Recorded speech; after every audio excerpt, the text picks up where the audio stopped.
சற்றுமுன் வெளியான தகவல். ஓய்வு பெறும் ஆசிரியர்கள் மறு நியமனம். மாணவர்களுக்கு இலவச பஸ் பாஸ். அத பத்தி தான் பார்க்க போறோம். நீங்க நம்ம சேனல சப்ஸ்கிரைப் பண்ணாம இருந்தீங்கன்னா, மறக்காம லைக் பண்ணிக்கோங்க. சப்ஸ்கிரைப் பண்ணிக்கோங்க. அரசு மற்றும் அரசு உதவி பெறும் பள்ளிகளில் ஆசிரியர்கள் கல்வி ஆண்டின் இடையில் ஓய்வு பெறும்போது ஆண்டு இறுதி வரை பணியாற்றலாம் என்ற விதியில் மாற்றம் கொண்டு வரப்பட்டுள்ளது. அதேபோல் மாணவர்களுக்கான இலவச பஸ் பாஸ் தொடர்பான அறிவிப்பும் வெளியாகியுள்ளது. தமிழ்நாடு அரசு மற்றும் அரசு உதவி பெறும் பள்ளிகளில் உயர்நிலை, மேல்நிலை பள்ளிகளில் பணியாற்றும் ஆசிரியர்கள் பணி ஓய்வு பெறும் போது கல்வி ஆண்டு இறுதி வரை பணியாற்றலாம் என்ற விதி தற்போது திருத்தம் செய்யப்பட்டு அரசாணை வெளியிடப்பட்டுள்ளது. அதேபோல் ஏ எமிஸ் இணையதளத்தில் மாணவர்களின் விவரங்கள் சரியாக இருந்தால் மட்டுமே பஸ் பாஸ் வழங்கப்படும் என்று கூறப்பட்டுள்ளது. சரி, இப்பொழுது அரசு மற்றும் அரசு உதவி பெறும் பள்ளி ஆசிரியர்களுக்கு பணி ஓய்வு பொறுத்தவரை உயர்நிலை மற்றும் மேல்நிலை வகுப்பு மாணவர்களுக்கு கற்பிக்கும் ஆசிரியர்கள் கல்வி ஆண்டின் நடுவே ஓய்வு பெற்றால் மாணவர்களின் கல்வி பாதிக்கப்படும். இதை கருத்தில் கொண்டு ஓய்வு பெற்ற ஆசிரியர்கள் அந்த கல்வியாண்டின் இறுதி வரை, அதாவது மே 31ஆம் தேதி வரை மறு நியமனம் செய்யப்படுவார்கள். அந்த விதியில் திருத்தம் செய்யப்பட்டது. அடுத்ததாக, ஆசிரியர்கள் ஓய்வு பெறும் விதியில் திருத்தம் பொறுத்தவரை கல்வியாண்டின் இறுதி மே 31ஆம் தேதி வரை மறு நியமனம் செய்யாமல் அந்த கல்வி ஆண்டின் இறுதி வேலை நாள் ஏப்ரல் வரை மட்டும் மறு நியமனம் செய்யும் வகையில் விதியில் திருத்தம் செய்யப்பட்டு அரசாணை வெளியிடப்பட்டது. இந்நிலையில்தான் ஆசிரியர்கள் சார்பில் பள்ளி கல்வித்துறைக்கு கோரிக்கை வைக்கப்பட்டது. ஏற்கனவே இருந்தபடி 2024 முதல் 2025ஆம் ஆண்டுக்கு மறு நியமனத்தை ஏப்ரல் மாதத்துக்கு பதில் மே 31ஆம் தேதி வரை நீடிக்க வேண்டும் என்று கேட்கப்பட்டது. பள்ளி கல்வித்துறை அதற்கு மறுப்பு தெரிவித்து புதிய அரசாணை வெளியிட்டுள்ளது.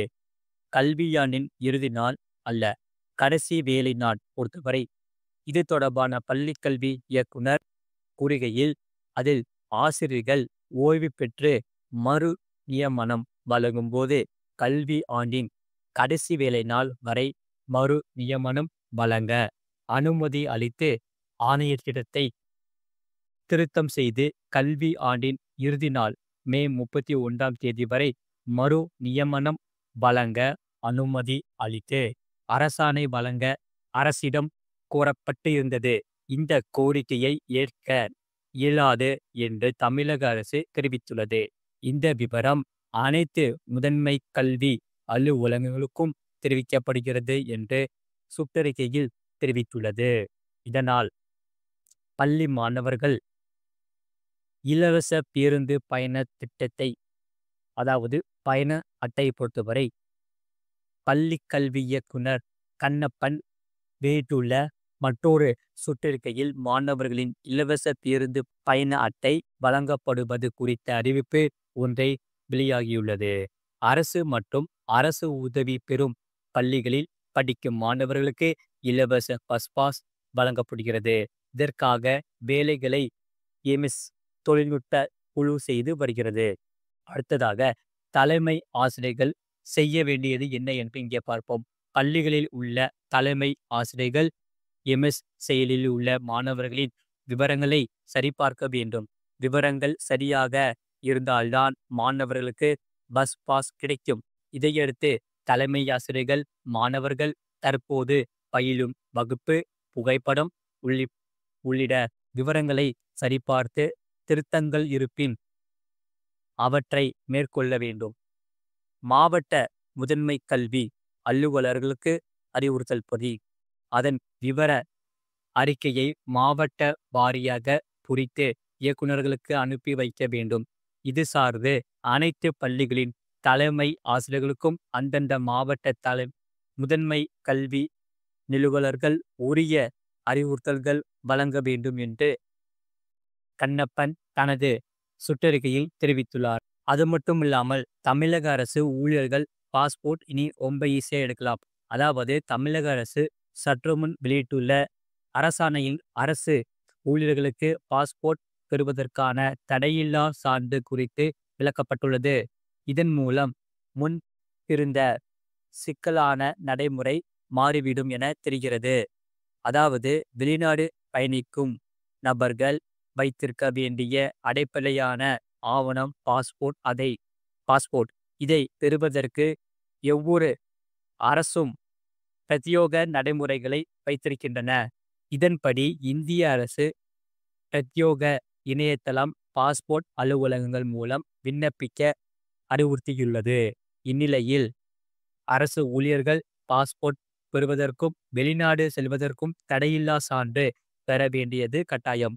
ஆனால் இதை பெறுவது மிகவும் சிக்கலாக ஒன்றாக இருக்கிறது. இதனால் இந்நிலையில் தமிழக அரசு ஊழியர்களுக்கு சிரமம் ஏற்படாத வகையில் மிக எளிய முறையில் விண்ணப்பித்து NOC பெறும் வகையில் மாநில அரசு நடவடிக்கை எடுத்துள்ளது. இது தொடர்பாக அரசாணை சற்றுமுன் வெளியிட்டுள்ள அறிவிப்பில் தமிழக அரசின் சிம்பிள் கவர்மெண்ட் முயற்சியின் கீழ் பாஸ்போர்ட் பெறுவது அதனை புதுப்பிப்பது ஆகிய செயல்முறைகள் எளிமைப்படுத்தப்பட்டுள்ளது. குறிப்பாக அடையாள சான்றிதழ் NOC எனப்படும் தடையில்லா சான்றிதழ் வழங்கும் நடைமுறையில் திருத்தங்கள் செய்யப்பட்டுள்ளது. இவை தமிழ்நாடு அரசு ஊழியர்கள் நடத்தை விதிகள் 1973 விதி எண் 24A கீழ் அமலுக்கு வந்துள்ளது. ஆவணங்கள் பெறுவதில் சிரமம் பொறுத்தவரை விரிவான முறையில் ஆவணங்களை சேகரித்து சமர்ப்பிப்பது சவாலான ஒன்றாக இருந்தது. இந்த ஆவணங்கள் ஒவ்வொன்றுக்கும் பெறுவதற்கான நடவடிக்கையில் ஒவ்வொரு படிநிலையிலும் தாமதமாகி வந்தது. துறைகளுக்கு இடையிலான ஒருங்கிணைப்பு பிரச்சனைகள் பொறுத்தவரை NOC எனப்படும் தடையில்லா சான்று பெறுவதற்கு பல்வேறு துறைகளுக்கு இடையில் ஒருங்கிணைப்பு என்பது அவசியம்.